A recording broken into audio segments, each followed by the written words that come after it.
姐姐吃鱿鱼吗？越吃越漂亮。你说公主请吃鱿鱼，我就买。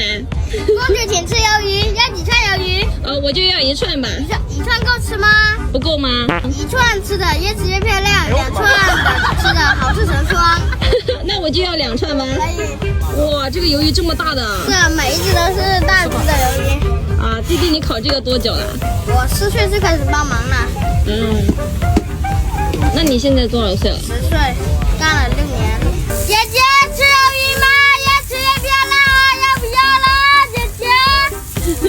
哪里秘制材料酱更香？再刷点就可以出锅了。好的。好香啊！那弟弟，你收徒弟不？啊，不收了。不收了？收了，已经收过1次了，不收了。好了吗？好了。好了。走吧，弟弟。拜拜。